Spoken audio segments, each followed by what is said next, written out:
All right, so now we get to meet our faculty member and then one of our design students.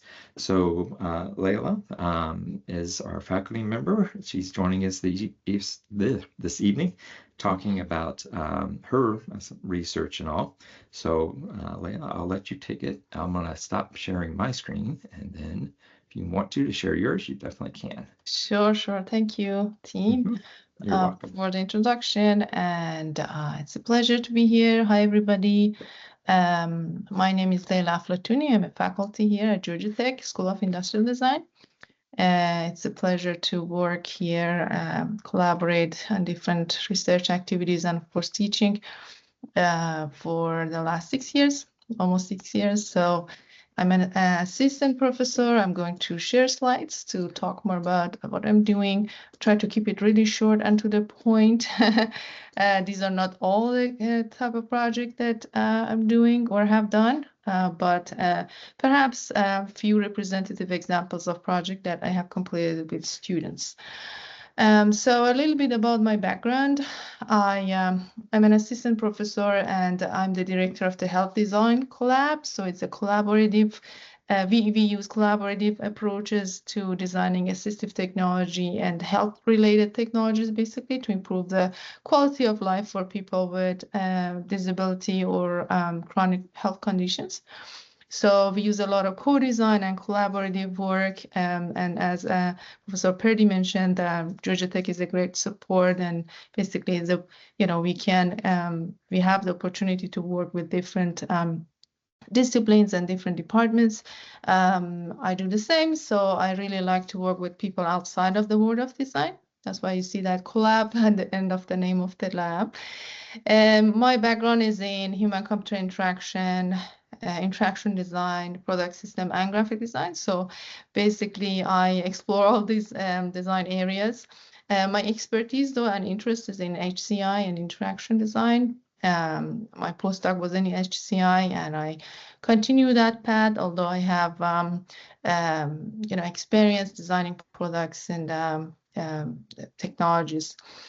So in terms of teaching, I teach courses primarily like wearable technologies for health that we cover different products, but also, we use human-centered design and specifically HCI process to develop technologies that improve the quality of life for people with health condition or disability. I teach other courses, Introduction to Thesis Studies, and at the undergrad level, Interaction Design, Collaborative Studio Design Methods. These are the main courses that I taught here. But before joining Georgia Tech, I also was teaching for almost 10 years as a teaching assistant and then lecturer. And then as a postdoc, also I was helping with developing and teaching HCI-related classes. Anyways, that's a little bit about me, but in terms of research, so my focus is in collaborative design and working with other disciplines. And so as a result, I use co-design and participatory design as a primary method. And our goal is really to design novel technologies and tools to support the community, different communities. And really, my central research question in our lab is how we can, as designers, support non-design communities, for example, those communities who are doing basically creating assistive technologies, have any design background, how we can support them with our expertise, or can we support them with tools, methods, or strategies to basically advance in designing technologies that support the health and living condition of people with disability. So a few representative examples of my recent works. These are all done with grad students. So as Professor Perry mentioned, so as a grad student, you can be involved in research activities in different labs. Like other faculty also, we have a great number of course, faculty who are doing different projects. So what I'm showing is not representative of the entire school. So if you're not interested in this type of project, I just wanted to mention that there are many other great projects going on. Anyways, so in line with what I mentioned, as as designers and design community, like our goal is to, at least in my lab, my goal is to try to understand and try to propose tools and technologies and strategies that support non-design communities. Why? Because many communities, they're already involved in designing with no design background. So they are going through these do-it-by-yourself processes. So basically they try to, provide support to people in need with designing devices and technologies. But again, the whole process is very much DIY and ad hoc. So anyways, in this research, so the goal was to design this interface that make the process of making assistive technology easier for occupational therapists. OTs, they usually support people with disabilities by prescribing assistive technologies that best fit their need. Many of the assistive technologies out in the market, and I particularly talk about assistive devices. Technology is a broader term, but many of these devices are not appropriate for very specific need of some people, some individuals. So that's why these, the goal of designing this interface was to support them, so they can create, using AI, they can generate different devices, and then they can 3D print them with the help of designers, of course. And then another project with the same aim, and that again has been completed with a grad student.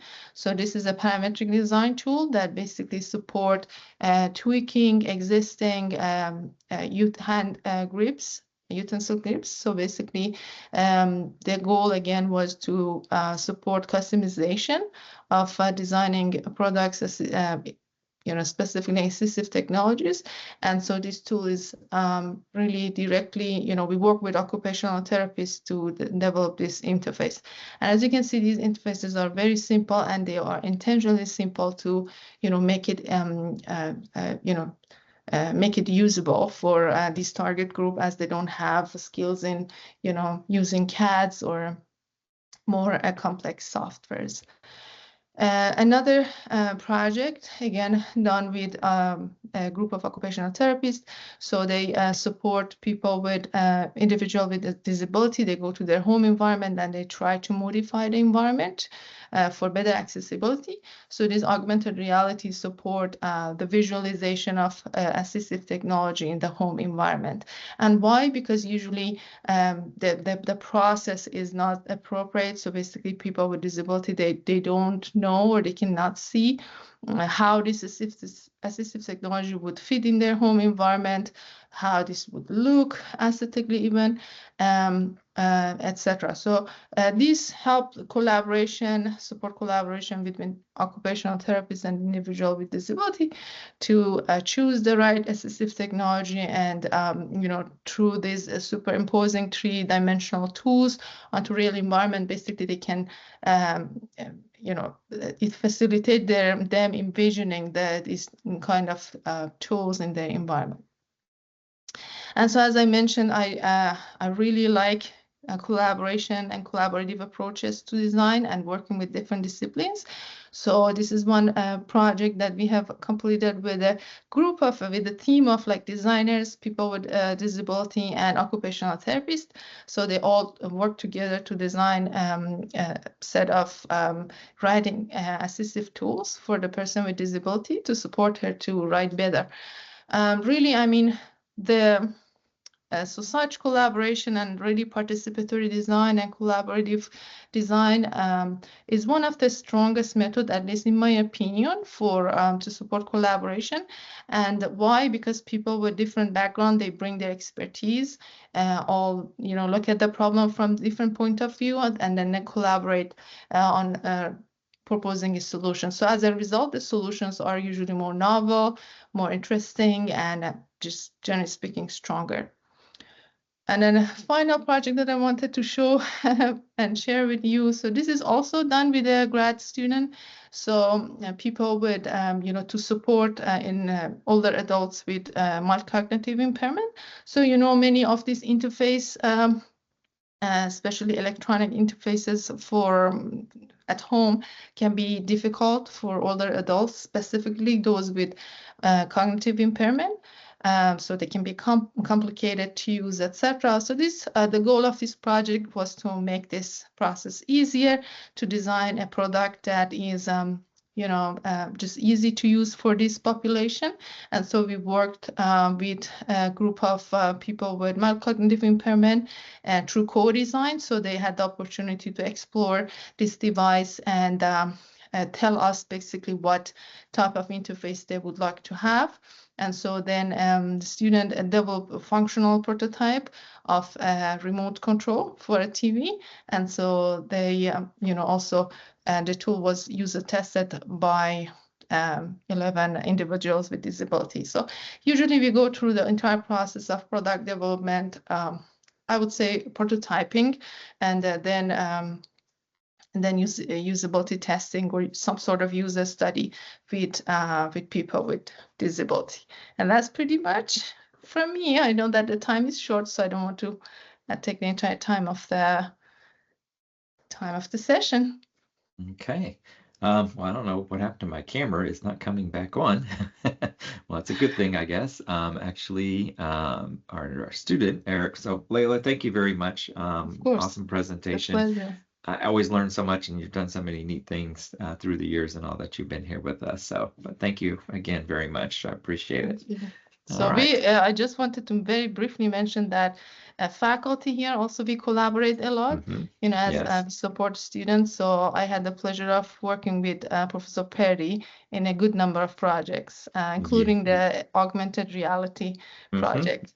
Yes. So that's also another thing that I forgot to mention Oh, that's due quite to all the right. short time we have.